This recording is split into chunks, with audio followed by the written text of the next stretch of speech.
Sud Radio, le grand matin week-end, 7h-10h, Maxime Liédo. Soyez les bienvenus sur Sud Radio 8h37, votre débat du dimanche avec nos éditorialistes. Et vous, amis auditeurs, 0826 300 300, on va s'intéresser à ces candidats alors qui se multiplient ou du moins qui font semblant de ne pas mettre un pied sur la ligne de départ de l'élection présidentielle en 2027. Il s'est déclaré il y a quelques jours, on en a parlé ici même hier, c'est Gabriel Attal. Sur la même ligne de départ, il y a également Édouard Philippe qui a essayé, le problème c'est qu'avec Édouard Philippe, le sens du timing est toujours quelque chose d'assez curieux, donc il a essayé de prendre un peu de place médiatiquement ces 3-4 derniers jours, ça n'a pas excessivement bien marché, et celui qui le fait ce matin en une du JDD, c'est Gérald Darmanin. Il met lui aussi, on va dire, qui mord la ligne de départ, et la question qu'on vous pose, c'est est-ce que ces candidatures sont crédibles pour vous en 2027, dans le sens où est-ce qu'elles vont vraiment apporter quelque chose en plus au pays, notamment quand on voit les 10 dernières années écoulées avec Emmanuel Macron à la tête de l'État? Est-ce que ce sont des candidatures sérieuses dans ce sens-là, crédibles? Est-ce qu'elles vous intéressent? Est-ce que vous allez les regarder attentivement, ou pour vous, là, les Édouard Philippe, les Gabriel Attal, les Gérald Darmanin, c'est trop proche d'Emmanuel Macron, ils ont participé à une partie de ce qu'est devenu le pays aujourd'hui, vous ne pouvez plus en entendre parler, vous n'avez plus du tout envie de vous y intéresser, venez commenter, venez dialoguer avec nous autour de la table au 0826 300 300. Et bonjour William T. Bonjour. Merci beaucoup d'être avec nous ce matin, président du think tank Le Millénaire. Et bonjour mon cher Nicolas Corato. Bonjour Maxime. Président, fondateur donc du think tank Place de la République. Premier peut-être commentaire sur le petit bal auquel on a assisté ces 3 derniers jours, l'officialisation de la candidature de Gabriel Attal, Édouard Philippe qui a pris la parole hier dans une émission de grande écoute, puis dans Le Parisien pour présenter son plan narcotrafic. Pas de chance parce que le lendemain des annonces, c'est vrai qu'on passe souvent à côté. Gabriel Attal qui est aussi à la une du Parisien, qui était hier aux 20h de TF1, et Gérald Darmanin donc à la une du JDD. Bon, les trois, plus ou moins la même famille politique, mais comment vous regardez actuellement, on va dire, cette petite technodique des plaques, William T? Disons que les trois sont en concurrence et les trois essayent d'avoir le mieux possible, d'exploiter leur carte le mieux possible en vue de 27. Moi, je pense que celui qui mène actuellement la meilleure campagne, c'est plutôt Attal. Ça veut dire qu'il arrive à imposer un récit médiatique et surtout, sa tactique de campagne correspond aux besoins qu'il a. Il a des retards de points dans les enquêtes d'opinion. Il doit parler au plus largement possible de Français pour pouvoir rattraper le retard d'ici l'automne ou d'ici janvier par rapport à Édouard Philippe. Donc, il est plutôt cohérent. Moi, je pense qu'il a une limite dans ce qu'il fait, c'est qu'il parle beaucoup de son profil, il parle beaucoup de son parcours. Sa déclaration de candidature, moi je trouvais qu'elle était bien amenée, mais ensuite après il va avoir du mal en fait il a rempli la fonction d'incarnation, mais il va avoir du mal à proposer un projet qui est en rapport avec son incarnation et qui est surtout de rester stable dans le temps, parce qu'on sait que le problème d'Attal c'est de rester stable dans les idées et d'avoir une ligne politique qui soit claire. En tout cas c'est ça qui lui est reproché. C'est-à-dire de ne pas faire du macronisme de ne pas changer tout le temps, parce que c'est déjà arrivé pendant 10 ans. Du côté de Darmanin, je pense que le problème c'est que il essaye de peser, qu'il n'a pas beaucoup de cartouches, et que lui son objectif c'est plutôt essayer d'avoir le plus haut poste possible pour celui qui sera candidat du socle commun, donc c'est à peu près ça sa démarche, et qui doit être un peu déçu de ne pas être davantage mis en avant. Et du côté d'Édouard Philippe, je pense que il mène pas forcément une campagne médiatique qui soit très intéressante, mais je pense que tactiquement il joue plutôt bien, parce que en fait, lui, son objectif, c'est d'être prêt en septembre. Et je pense qu'en fait, il occupe le terrain pour assurer les troupes et pour parler au grand cadre, pour obtenir le plus de ralliement possible grâce à sa position préférentielle dans les sondages. Et qu'actuellement, il doit parler, mais sans avoir véritablement intérêt à parler. Nicolas Corato, est-ce que vous partagez l'analyse de William T ici présent? Comment vous regardez la tectonique des plaques au centre, à droite? Enfin bref, qualifiez cet espace politique comme vous voulez. Je peux partager l'analyse, moins l'enthousiasme de William pour ses candidats. J'ai déjà vu des enthousiasmes mieux gérés. C'est vrai, c'est dimanche matin. Il est en rodage encore. Mais non, ce qui est intéressant, c'est que on va prendre. Je pense qu'il faut mettre Darmanin à côté, parce que Philippe et Attal sont 2 chefs de parti. Et c'est donc 2 chefs de parti qui partent à la présidentielle. C'est intéressant d'ailleurs, sans qu'il y ait d'ailleurs de vote de militants. Il n'y a plus d'histoire de primaire et il n'y a même pas eu d'histoire de vote de militants. On se souvient d'En Marche, le parti participatif, les militants, les adhérents venaient participer à la décision. Gabriel Attal, il s'est auto-désigné président de la République. Jean-Luc Mélenchon... Candidat, il s'est pas désigné président de la République. Non, pardon, candidat à la présidence de la République, pardon. Sans doute que dans sa tête, il s'est auto-désigné. C'est intéressant que personne ne l'ait noté. Jean-Luc Mélenchon aurait fait ça, on aurait crié à la posture stalinienne. Mais alors là, Gabriel Attal, sans demander l'avis de personne dans son parti, s'auto-désigne candidat à la présidence de la République. Il y a eu un mini-vote en vrai, Nicolas. Un truc comme ça. Oui, un peu comme à la France Insoumise, on sait que tout le monde est d'accord. Okay. Et puis hop. Bon, mais ce que je veux dire, c'est que on nous a parlé pendant 10 ans beaucoup de participation des citoyens, des électeurs, des militants, et là on a des candidats qui s'auto-désignent quasiment sans aucune autre forme de procédure. La désignation d'ailleurs de Monsieur Mélenchon est tout aussi, je veux dire, impérieuse que celle de Gabriel Attal, pour préciser les choses. Mais ils ont des partis, ils ont des machines, ils ont de l'argent, ils ont un budget, donc ils ont les moyens de leurs ambitions. Ce qui n'est pas du tout le cas de Gérald Darmanin, qui a certainement envie, qui a certainement des idées, mais qui pour l'instant n'a ni parti, ni machine, ni moyens, ni budget. Et on sait à quel point c'est important pour partir à la présidentielle. Et puis enfin, la chose moi qui me marque le plus, c'est que voilà en tout cas, Monsieur Philippe et Monsieur Attal sont nés à la politique, sont des fils spirituels et politiciens de Monsieur Macron, mais aussi ont tué le père, c'est-à-dire qu'ils ne sont ni successeurs ni héritiers de la Macronie, et pourtant ils en sont issus. Et donc la question pour eux dans leur campagne, c'est comment faire oublier aux Français qu'ils ont gouverné pendant 10 ans, et faire avaler aux Français la promesse que tout va changer de la part de ceux qui avaient les moyens de tout changer pendant 10 ans et qui ne l'ont pas fait. Le discours de Monsieur Attal, et c'est là où j'ai une grande divergence avec William, le discours de Monsieur Attal qui nous explique qu'il faut changer de méthode, qu'il faut changer la vie, qu'il faut changer de projet, qu'il faut changer de système. Et avoir comme priorité l'éducation nationale. Ça, c'est fort de café quand même. C'est fort de café. Ce monsieur a été ministre de l'éducation nationale, ce monsieur a été ministre pendant 10 ans, il a aussi géré le budget. 8 ans, je crois. Oui, à peu près. Parole, publique, éducation nationale, Premier ministre. C'est un enfant des 2 quinquennats de Macron qui vient nous dire je tue le père et vous allez voir avec moi, tout va changer. Écoutez, je crois que les Français vont devoir apprendre à décortiquer ce langage et à l'accepter. 0826 300 300, Gabriel Attal, Édouard Philippe, Gérald Darmanin, est-ce que ces candidatures sont crédibles à vos yeux, amis auditeurs? Est-ce que vous les observez attentivement, ou est-ce que pour vous, un peu comme vient de le dire Nicolas Corato, ce ne sont que des enfants du macronisme et on ne pourra pas compter sur eux dans les prochaines années, encore moins pour faire acte de rupture, comme j'ai entendu le dire Gabriel Attal? Divergence d'analyse, en tout cas sur un point par rapport au macronisme. En fait, il y a quelque chose qu'il faut distinguer. Il y a comment gagner une élection présidentielle et après comment gouverner le pays. Moi, je pense que l'erreur qu'ont faite Philippe et Attal, c'est de faire une rupture avec Emmanuel Macron. Parce qu'en fait, c'était une erreur, ça. Moi, je pense qu'en fait, on est une qualification où il y a à peu près 3-4 grands blocs politiques. Le RN, le socle commun élargi avec Retailleau, la gauche social-démocrate et la gauche révolutionnaire. Et qu'en fait, Retailleau dans le socle commun. Je pense qu'il va être obligé de s'allier au socle commun inévitablement. En tout cas, je ne sais pas s'il pourra aller jusqu'au bout au regard des difficultés de finances de LR. Mais bref. Et donc, moi, je pense qu'en fait, quand vous êtes dans une configuration comme ça, vous avez un seuil de qualification qui est entre 20 et 25 pour aller accéder au deuxième tour. Et donc, pour accéder à 20-25, il faut savoir quel électorat auquel vous parlez. Si évidemment vous êtes candidat du RN ou candidat de la France Insoumise, vous êtes intérêt à être en rupture avec Macron. Mais si vous êtes candidat du socle commun, en fait, inévitablement, vous devez récupérer des gens qui ont voté 2 fois Macron quand même. Une fois en 17 et une fois en 22. Macron a quand même fait 30% de l'électorat. Admettons que vous en récupérez 20-23, vous êtes quasiment certain d'être au deuxième tour.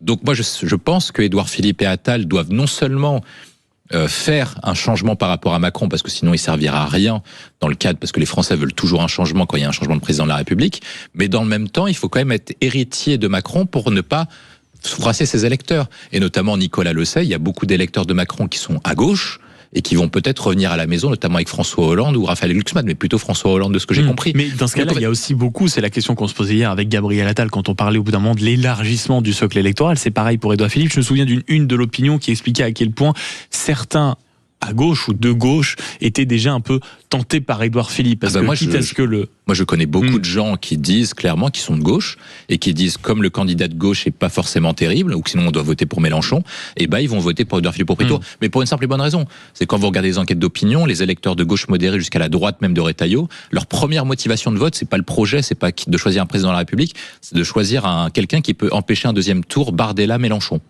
Et je voyais. C'est triste, mais c'est comme ça. Oui, et je voyais Nicolas plus que sourire. Non, mais je souris quand William nous parle de la gauche et de sa connaissance effectivement des ressorts du vote des militants et des sympathisants de gauche. Pas des militants, des électeurs. C'est facile de faire courir des bruits comme quoi des gens de gauche iraient voter Édouard Philippe, l'homme qui propose la retraite à 67 ans. Enfin, pardonnez-moi, on est dimanche matin, donc je passe pour l'esprit de Pentecôte, mais je pense que il faut que l'Esprit Saint descende sur ce plateau et vous remette sur le droit chemin, mon cher William. Je ne pense pas que des électeurs de gauche imaginent aujourd'hui voter Édouard Philippe autrement que pour faire barrage, c'est vrai, au second tour à un candidat du Rassemblement national, ce qui est tout à fait possible et probable.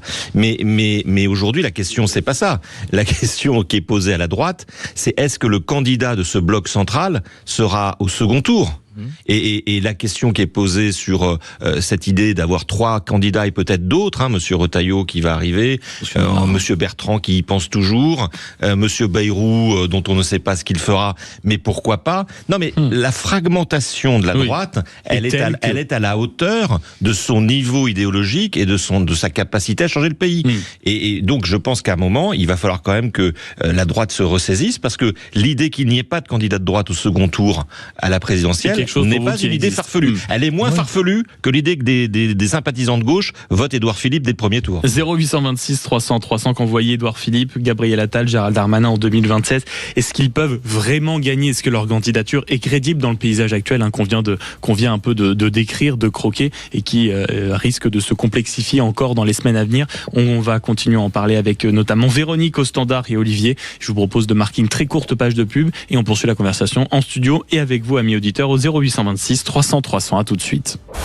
Sud Radio, le grand matin week-end, 7h-10h, Maxime Liédo. En ce dimanche matin, alors qu'on discute avec le père, Nicolas Corato, qui faisait l'homélie à William T avec nous. L'un est président fondateur du think tank Place de la République et William T, président du think tank Le Millénaire. On s'interroge sur ces candidatures qui se multiplient, et ces derniers jours notamment, avec Édouard Philippe, Gabriel Attal, Gérald Darmanin pour 2027. Gérald Darmanin en une du JDD, Gabriel Attal encore dans le Parisien, Édouard Philippe qui a pris la parole notamment hier dans une émission de grande écoute. Est-ce qu'ils peuvent vraiment gagner ? Est-ce que leur candidature est crédible, sérieuse, dans le sens où est-ce qu'ils peuvent vraiment marquer une rupture avec ces 10 dernières années ? On s'interroge sur ce sujet, notamment avec vous, Véronique, au 0826 300 300. Bonjour. Bonjour Maxime, bonjour tout le monde. Merci beaucoup d'être avec nous, ma chère Véronique, ce matin. Merci, avec plaisir. Oui, moi je voulais réagir, je suis une citoyenne. Je travaille, je paye des impôts, je ne fais que travailler, je ne fais que payer des impôts. Et ça jamais. Alors les candidatures de tous ces gens qui ont déjà été au pouvoir et qui n'ont absolument rien fait, non seulement ils n'ont rien fait, mais ils nous ont enfoncés.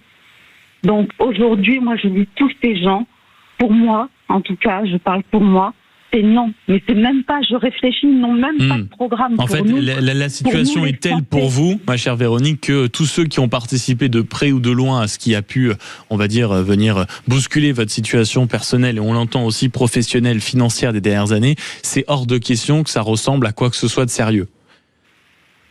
C'est ça. Vous savez, il y a un petit proverbe, je suis issue de Bourgogne, on dit, d'un âne, on n'en fait pas un cheval de trait.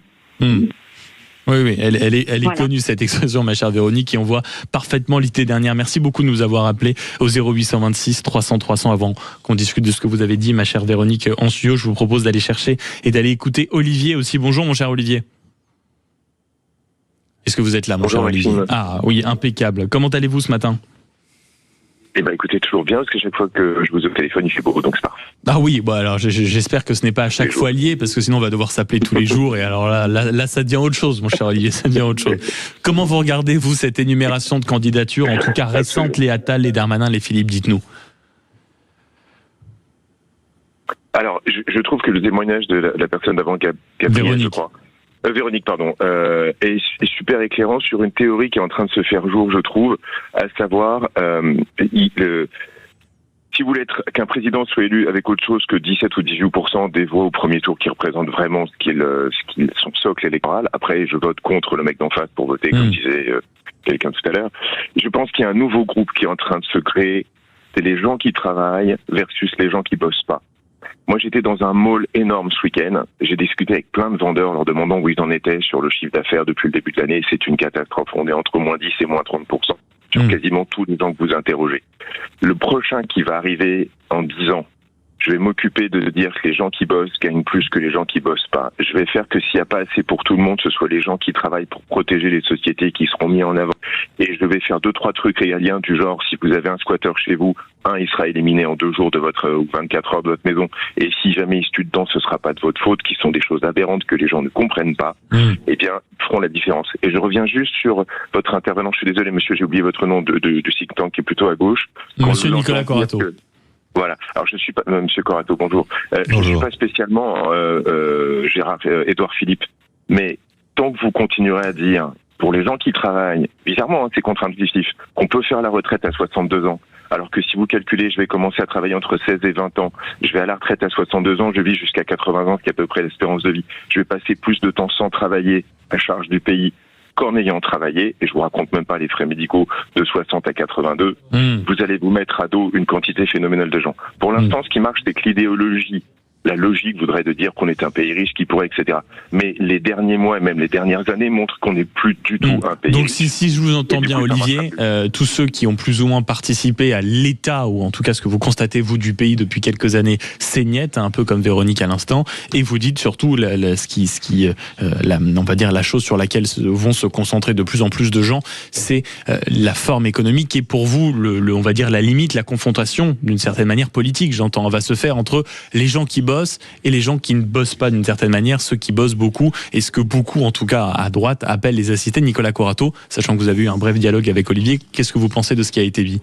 D'abord, sur ce clivage en cours, c'est le mot que je cherchais. Oui, mais d'abord dire que effectivement, il y a une tentation du dégagisme en France, dont risquent d'être victimes les candidats dont on parle ce matin. Monsieur Philippe, Monsieur Attal, Monsieur Darmanin, qui sont les produits de la Macronie. Et ce dégagisme, c'est le pari aussi que font Madame Le Pen et Monsieur Mélenchon pour leur campagne. Et on sent effectivement qu'il y a une forme de condamnation immédiate de tous ceux qui aient contribué de près ou de loin à la situation du pays, dont ne sont pas comptables Madame Le Pen et Monsieur Mélenchon. Même s'ils participent au débat public, mais ils ne participent pas au pouvoir politique. Ouais. Et c'est très intéressant parce que ça concerne également la gauche, et la gauche social-démocrate, qui elle a été au pouvoir. Deuxièmement, sur l'opposition entre ceux qui bossent et ceux qui bossent pas, permettez-moi de vous dire que dans la vie, il y a des moments où on bosse, et puis malheureusement, il y a des moments où on bosse pas. On n'est pas des supermen. On a le droit d'être malade. On a le droit de tomber au chômage, on a le droit à des défaillances dans la vie, et c'est pour ça qu'on a un modèle social qui vient justement couvrir ces sujets. Moi, je n'oppose jamais les Français entre eux, et je pense que justement, un des besoins qu'on a dans cette élection présidentielle, c'est d'avoir un candidat qui rassemble la France plutôt qu'elle ne les oppose. Il nous a posé une option chrétienne. Amen. Mais moi, je pense qu'il aborde le sujet abordé, la chose la plus intéressante de la campagne. Enfin, ça va être un des points intéressants de la campagne, c'est que la classe moyenne est un nouveau tiers-état. Ça veut dire que quand vous regardez la solde de la population, à peu près 66 millions d'habitants, vous avez à peu près 20 à 25 millions d'actifs. C'est-à-dire que vous avez 20 millions de personnes qui payent pour 40 millions d'inactifs. Des retraités, des jeunes, des étudiants, etc. Et la question qui est posée, c'est est-ce que cette classe moyenne, qui est le nouveau tiers-état, peut continuer à peser et à payer pour l'ensemble du système? C'est-à-dire qu'on taxe de plus en plus le travail, on taxe de plus en plus. C'est le fameux Nicolas Quipet qui a eu un petit succès l'été dernier. Exactement. Et de plus en plus en fait. Et cette classe moyenne qui aujourd'hui continue à travailler de plus en plus dur et de plus en plus longtemps, en fait, a vu son pouvoir d'achat et son salaire moyen stagner ces 10 dernières années et ces 15 dernières, même ces 20 dernières années depuis 2008, c'est à peu près le cas. Et donc, quand vous regardez cette situation, vous avez des gens qui bossent de plus en plus dur, qui travaillent de plus en plus dur et qui savent très bien qu'ils ont de moins en moins de droits. Ils savent très bien que lorsqu'ils seront à la retraite, ils n'auront pas les mêmes retraites que ceux qui sont à la retraite actuellement, avec un niveau de cotisation qui n'est pas exactement le même. Ils savent que lorsqu'ils cotisent et qu'ils font quelque chose, ils ont moins de droits que leurs aînés ou ceux qui arrivent, que ce soit en termes de logements sociaux, en termes d'aide sociale, en termes de tous les aides, ils ont le droit à rien. Et toutes ces personnes-là, qui représentent quand même 20 millions de personnes, en ont peut-être marre de continuer à cotiser pour un système qui fonctionne de moins en moins bien. 0826 300 300, je remercie tous ceux qui nous ont appelés. Je vous remercie, William T, président du think tank Le Millénaire, et Nicolas Corato, très inspiré visiblement par une certaine vision chrétienne de la France.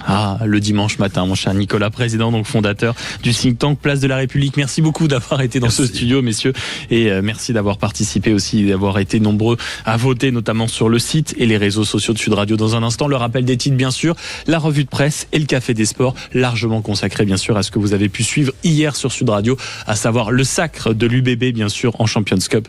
Et ça a été, on l'a entendu dès le début de cette matinale, une véritable soirée de fête, notamment pour ceux qui étaient fans. À tout de suite.